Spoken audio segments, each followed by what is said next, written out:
আপনি কি বিএ ও এম এর জন্য অনলাইনে বেস্ট কোচিং নিতে চান? বাংলা অনার্সে ভালো রেজাল্ট করতে চান? তাহলে আজই আসুন নাম্বার 1 কোচিং সেন্টার প্রান্তিক গাইডে। আমাদের অভিজ্ঞ শিক্ষক ও লেখক রাজস্বী হালদার যত্ন সহকারে ক্লাস করান। হাই কোয়ালিটি নোটস ও 100% কমন সাজেশন। নমস্কার, প্রান্তিক গাইডে সবাইকে শুভেচ্ছা অভিনন্দন। প্রান্তিক গাইডের পক্ষ থেকে আজকের নিবেদন কলকাতা বিশ্ববিদ্যালয় BA first semester Bangla general MDC বা minor last minute final suggestion. তারা সেমিস্টার 1-এ 2024 সালে ফাইনাল এক্সাম দেবে, অর্থাৎ এমডিসি বা মাইনর তাদের জন্য এই লাস্ট মিনিট ফাইনাল সাজেশনটা আমি দিয়ে দিচ্ছি, তোমরা খাতায় লিখে নাও। ইতিপূর্বে এই পেপারের একটা সাজেশন আমি দিয়েছি, সেটা যারা সংগ্রহ করেছো তারা স্টার মেরে নেবে, আর যারা নতুন তারা কোশ্চেনগুলো আমি বলবো লিখে নেবে, নেওয়ার পরে স্টার মেরে নেবে। আমি যে সাজেশন দিচ্ছি তোমরা শুধুমাত্র এটাই ফলো করবে, এর বাইরে আর অতিরিক্ত কিছু করতে হবে না। যেগুলো দেবো শুধুমাত্র সেগুলোই মুখস্থ করে যাবে, সেগুলোই পড়াশোনা করবে। অবশ্যই তোমরা কমন পাবে। প্রান্তিক গাইডের সাজেশন মানে বেস্ট কোয়ালিটি নাম্বার 1 সাজেশন। আমি যেগুলো দেবো সেগুলোই কমন পাবে, 100% কমন পেয়ে যাবে, চিন্তা করতে হবে না। তাই অবশ্যই তোমরা চ্যানেলের সঙ্গে থাকবে, এবং যারা নতুন অবশ্যই সাবস্ক্রাইব করে রাখো। আর যারা অনলাইন ক্লাস করতে চাও, অনলাইন ক্লাস করতে ইচ্ছুক, যোগাযোগ করবে, অনলাইন ক্লাস পেয়ে যাবে। প্রান্তিক গাইডের সঙ্গে থাকলে সমস্ত হেল্প পেয়ে যাবে, নোটস থেকে শুরু করে সাজেশন সব কিছু। প্রান্তিক গাইডের সাজেশন সব থেকে ভালো কমন পাবে। প্রান্তিক গাইডের সাজেশন ফলো করলে সমস্ত কমন পাবে, কমনের গ্যারান্টি। তাই দ্বিধাহীন চিত্তে অবশ্যই তোমরা প্রান্তিক গাইডের সঙ্গে জুড়ে থাকো। আর যারা ক্লাস করবে, স্ক্রিনে এবং ডেসক্রিপশন বক্সে ফোন নাম্বার দেওয়া থাকবে, ফোন নাম্বার সংগ্রহ করে যোগাযোগ করবে, অনলাইন ক্লাস পেয়ে যাবে। খুব স্বল্প পারিশ্রমিকে কিন্তু আমি ক্লাস দিই, তাই চাইবো অবশ্যই যোগাযোগ করো। তাহলে আজকে দিয়ে দিচ্ছি এমডিসি মাইনর অর্থাৎ general first semester Bangla last minute final suggestion. কোশ্চেনগুলো তোমরা লিখে নাও, নেওয়ার পরে আমি যেগুলো স্টার মারবো সেগুলোই তোমরা শুধুমাত্র পড়াশোনা করে যাবে। তবে হ্যাঁ, তোমাদের কিন্তু নতুন সিলেবাস, তাই নতুন সিলেবাসে কিন্তু সব কিছুই পড়াশোনা করতে হবে, সব কিছুই তোমাদেরকে পড়তে হবে। কারণ সমস্ত বিষয়গুলো যদি পড়া থাকে তাহলে কি হবে, একটা কনসেপ্ট, একটা ধারণা তৈরি হবে, তাহলে তোমাদের পক্ষে সুবিধা হবে লেখার।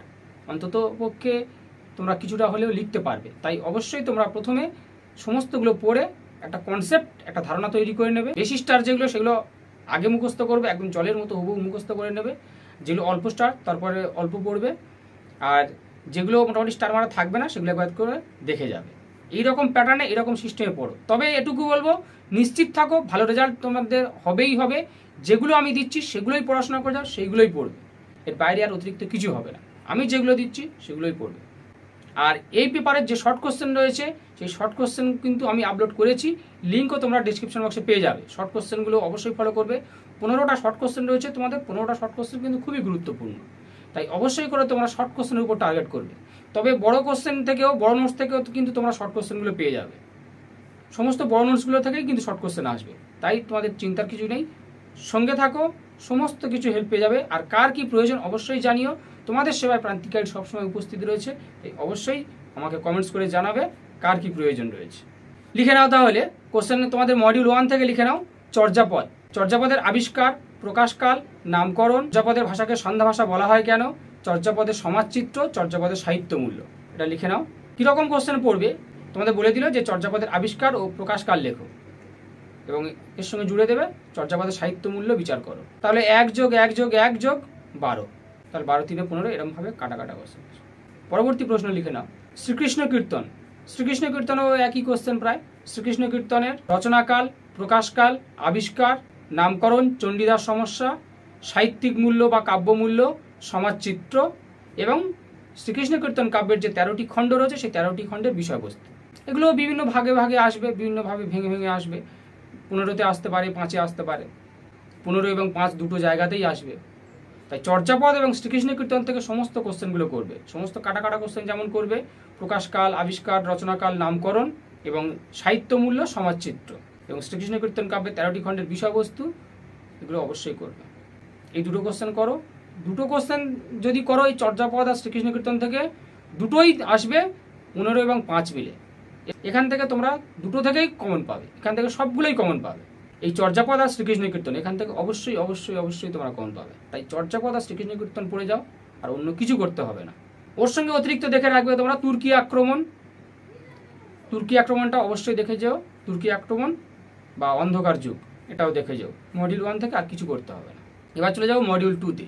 মডিউল 2 থেকে তোমরা করবে অনুবাদ সাহিত্য।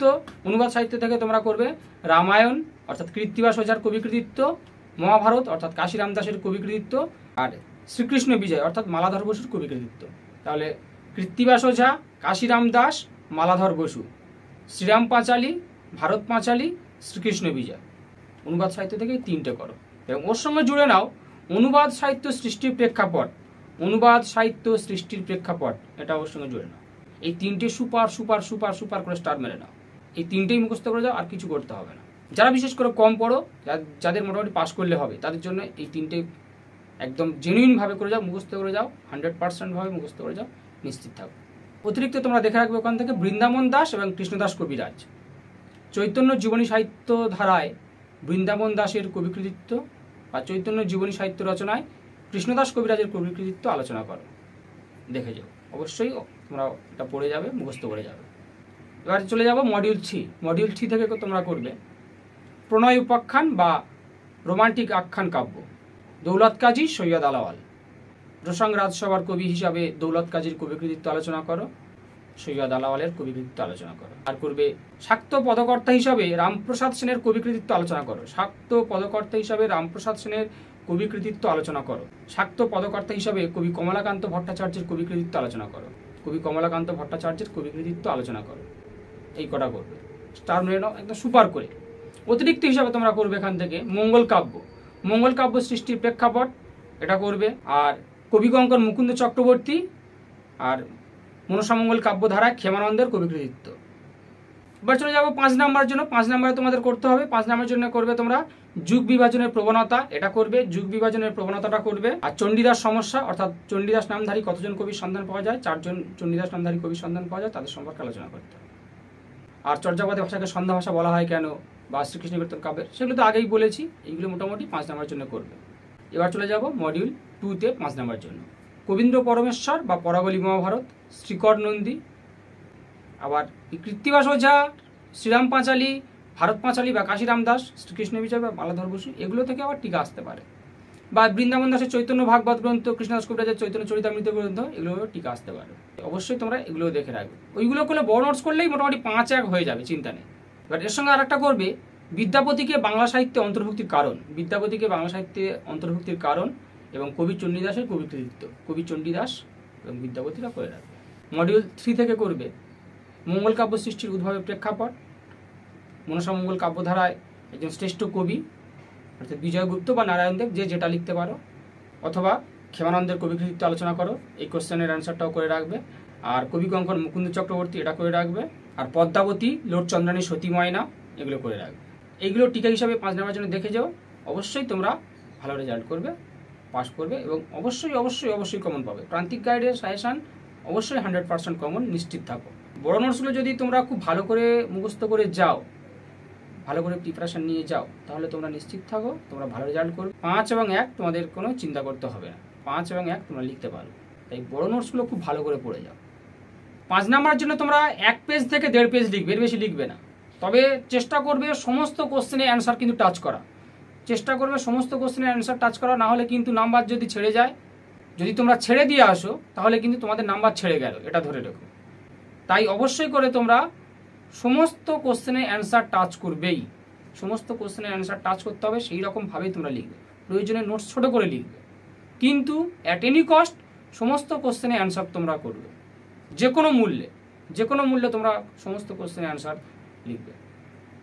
প্রয়োজনে ছোট করে লিখবে, ছোট করে লেখো, তাতে কোনো আপত্তি নেই, কিন্তু সমস্ত কোশ্চেনের অ্যান্সার যেন লিখে আসো, সেই রকমভাবে প্রিপারেশান নিই। আর যেগুলো আমি স্টার মারলাম, যেগুলো খুব জেনুইনভাবে বললাম, সে কটা আগে মুখস্থ করো, সে কটা আগে পড়ো, তারপরে অন্য কোশ্চেনগুলো পড়ো। এভাবেই পড়াশোনা, এই কোশ্চেন কটাই করো, অবশ্যই তোমরা ভালো রেজাল্ট করবে, পাস করবে, কেউ ফেল করবে না। প্রান্তিক গাইডের সঙ্গে থাকো, সমস্ত কিছু হেল্প পেয়ে যাবে। আর কার কি প্রয়োজন আমাকে জানিও। আর যারা অনলাইন ক্লাস করতে চাও, অনলাইন ক্লাস করতে ইচ্ছুক, অবশ্যই যোগাযোগ করবে, সমস্ত কিছু হেল্প পেয়ে যাবে, ক্লাস পেয়ে যাবে।